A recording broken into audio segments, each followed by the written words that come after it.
राम राम जी, मेरा नाम कविता AW social worker. मैं आंगनवाड़ी के रजिस्टरों के बारे में कुछ समझाना चाहती हूँ। मैं चाहती हूँ मेरी जो नई बहन है, जिनका प्रमोट हुआ है या होने वाला या नई बहन लगेगी आंगनवाड़ी में, उनको दिक्कत ना आए, इनके लिए मैंने अपना यूट्यूब चैनल बनाया है। मेरी ID है कविता AW सोशल वर्कर। ये देखो आप, ये है पंजी नंबर 1। मेरे चैनल का नाम है कविता AW सोशल वर्कर।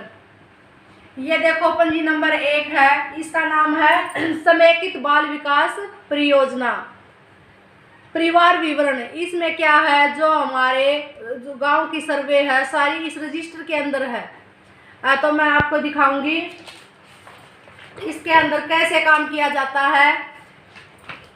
ये देखो आप, ये काम पूरा ना हो। परिवार का विवरण क्या है, ये परिवार का विवरण, परिवार की संख्या।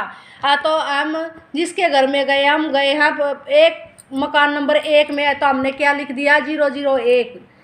फिर क्या है, स्थान, टोला, गली, मोहल्ला, वार्ड, हमारी गली का नाम, मोहल्ला, वार्ड वो यहाँ लिखेंगे।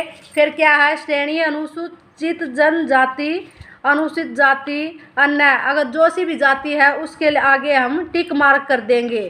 फिर क्या है, परिवार क्रम में संख्या, यानी कि परिवार में कितने आदमी है उनकी संख्या है 1 2 3 4। फिर क्या है, विशेष पहचान संख्या, आधार संख्या, अगर आपके पास आधार कार्ड है तो उनकी आधार कार्ड, और आधार कार्ड नहीं है तो पहचान पत्र संख्या। फिर आगे है कॉलम नंबर 3, परिवार के सदस्यों का नाम, परिवार के मुखिया का नाम पहले लिखे। तो हमारे घर में जो बड़े बूढ़े बुजुर्ग हैं उनका नाम हम यहाँ लिखेंगे। जैसे है मैना, घरवाले का नाम है बनवारी, अगर बनवारी है तो बनवारी सनोप बरतू। तो अगर मेल है तो मेल का नाम आ जाएगा, अगर फीमेल है तो उसके हस्बैंड का नाम आएगा। फिर क्या है, परिवार में क्रम संख्या जितनी है उसके घर में कितने सदस्य हैं। फिर है कॉलम नंबर 4, परिवार के मुखिया से संबंध, यानी कि हमारा जो मुखिया है उससे क्या संबंध है। तो जो ये मैना है वाइफ बनवारी, ये मुखिया है, और अमन का मुखिया के साथ क्या संबंध है, तो अमन उसका है पोता। तो आप देख लो, अमन उनका पोता है तो इसमें लिख दिया संबंध। फिर है मेल फीमेल, लिंग महिला पुरुष, कॉलम नंबर 5, इसमें क्या है, मुखिया क्या है, मैना क्या है फीमेल, और अमन क्या है मेल। तो इसमें फिर कॉलम नंबर 6 में देखिए आप, वैवाहिक स्थिति, वैवाहिक अन्य, इसमें क्या है, अगर शादी है, शादी अगर हो रही है तो उसका क्या लिखेंगे, पॉइंट नंबर 1। अगर नहीं है तो उसका क्या लिखेंगे 2। तो जो मैना है, मैना का आदमी की डेथ हो गई है तो उसकी क्या लिखेंगे 2 पे है, अन्य पे आ जाएगा, 2 पॉइंट में अन्य है तो अन्य आ जाएगा। फिर है कॉलम नंबर 7, जन्म तिथि, दिन माह वर्ष, तो इसमें क्या दे रखा है जन्म तिथि। तो इसकी जन्म तिथि है 13/2/1950। और अप्रैल माह में हम सर्वे करते हैं, अप्रैल माह में 1 साल में सर्वे करते हैं अप्रैल माह में। तो अप्रैल कॉलम नंबर 8 में क्या है, अप्रैल माह में आए हुए पूर्ण हुए वर्ष व माह। तो अब आप देखो 13/2/1950, तो इसके हिसाब से जो इनके वर्ष और माह होंगे वो हम कॉलम नंबर 8 में लिखेंगे।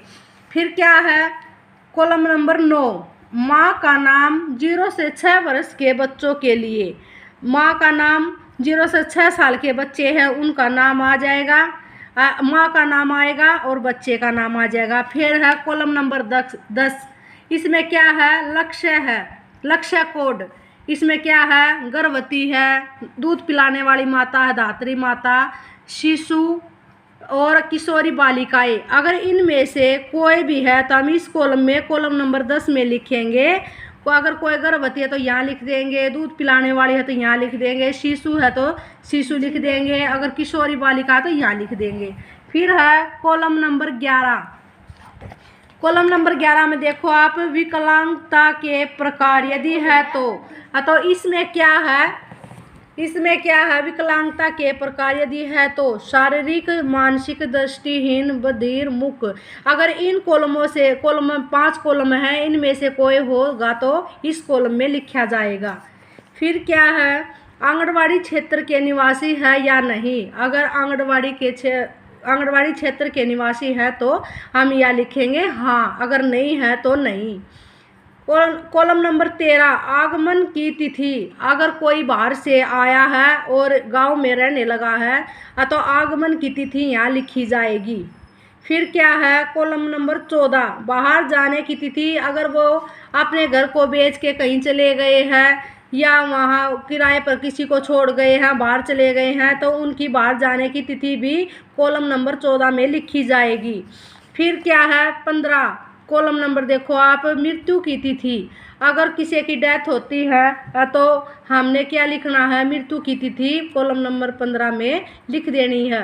फिर क्या है, कॉलम नंबर 16 और 17, क्या नीचे दी गई ICDS सेवाओं को प्राप्त करना चाहते हैं, हाँ या नहीं। अगर पूरक पोषाहार के बच्चे हैं, गर्भवती है, कोई धात्री महिला है या किशोर बालिका है या शिशु है तो पूरक पोषाहार में हम लिख देंगे। अगर शाला पूर्वक शिक्षा, 3 से 6 वर्ष के बच्चे होते हैं उनको शाला पूर्वक शिक्षा कहते हैं। अगर 3 से 6 वर्ष के बच्चे अगर सर्वे रजिस्टर में हैं और पंजी नंबर 3 में भी है, सर्वे रजिस्टर में पंजी नंबर 3 में, तो यहाँ हम शाला पूर्वक बच्चे लिखेंगे। ऊपर क्या है, ऊपर लिख रखा है प्रदेश में अल्पसंख्या है या नहीं। तो यहाँ कोई अल्पसंख्यक नहीं है, इसलिए हमने लिखा नहीं। और ये क्या है, प्रथम पंजीयन का दिनांक, अंतिम परिवर्तन दिनांक। तो इसमें क्या लिखना है, अगर कोई आया है तो अगर कोई लड़का है उसकी शादी होगी तो कोई बहू आई है तो उसका परिवर्तन हम यहाँ करेंगे, इतनी तारीख को परिवर्तन हुआ। तो आप लोगों को अगर सर्वे रजिस्टर के बारे में ज्ञान होगा तभी हम आगे के रजिस्टरों के बारे में समझाएंगे। और आंगनवाड़ी में ये 11 रजिस्टर, आंगनवाड़ी समेकित बाल विकास सेवाएं है जो, इसमें 11 रजिस्टर लगे हुए हैं। ये 11 रजिस्टर लगे हुए हैं। अगर हमें रजिस्टरों का ज्ञान हो जाएगा तो हमें किसी से पूछने की कोई ज़रूरत नहीं है, ना हम मार खाएंगे। तो ये सबसे पहले समेकित बाल विकास सेवाएं परिवार विवरण, सबसे पहले पंजी नंबर 1 है। तो पंजी नंबर 1 का विवरण अच्छी तरह से आ जाएगा तो हमें मार खाने की ज़रूरत नहीं होगी और ना ही किसी का मुंह देखने की ज़रूरत पड़ेगी। सबसे पहले सर्वे रजिस्टर है, पूरे गाँव की सर्वे करेंगे। गांव की सर्वे करने के बाद ही हमें पता चलेगा इस परिवार में कितने बंदे रहते हैं, गर्भवती कितनी है, दूध पिलाने वाली कितनी है, छोटे बच्चे 0 से 6 साल के बच्चे कितने हैं। और इसमें यह भी पता लगेगा 0 से 6 माह के बच्चे कितने हैं, 6 से 3 वर्ष के मेल फीमेल कितने हैं, 3 से 6 वर्ष के मेल फीमेल कितने हैं। अगर हम सही ढंग से अपना सर्वे पूरा कर लेते हैं तो आगे हमें दिक्कत नहीं होगी। उसमें हमारे जो भी मकान नंबर 1 में जाएंगे वहाँ सबका ब्यौरा लिखा जाएगा। उस मकान में 6 सदस्य है तो सबके नाम होंगे, उनका संबंध मुखिया से संबंध होगा, पति है, पत्नी है, बेटा है, बेटी है, जो भी है वो उससे लिखा जाएगा। फिर उसमें हमें पता चलेगा इसमें कोई गर्भवती तो नहीं है, कोई किशोर बालिका है, कोई अपंग है, कोई बधिर है, मूक है। तो इसमें हमें पता लगेगा कि इस परिवार में क्या क्या समस्याएं हैं। इस सर्वे रजिस्टर के होने के बाद आगे हम अपने रजिस्टरों में सब कुछ लिख सकते हैं और सर्वे रजिस्टर निकाल के ही सब पूरे गांव का ब्यौरा सर्वे रजिस्टर में होता है। इसलिए आंगनवाड़ी में 11 रजिस्टर लगते हैं। अर्थ ये पंजी नंबर 1 रजिस्टर हैं, समेकित बाल विकास सेवाएं, सारी सेवाएं इसी तरह से हैं। तो समेकित बाल विकास सेवाएं परिवार विवरण, इसमें पूरे परिवार का ब्यौरा है। रोज एक बताइए। मैंने आपको पंजी नंबर 1 के बारे में समझाया है, कल मैं आपको पंजी नंबर 2 के बारे में समझाऊंगी।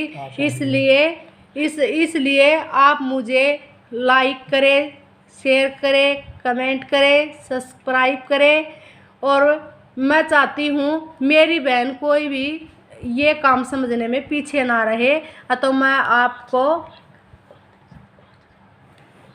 मैं आपसे चाहती हूँ कि आप मुझे ज़्यादा से ज़्यादा शेयर और कमेंट और सब्सक्राइब कीजिए। धन्यवाद।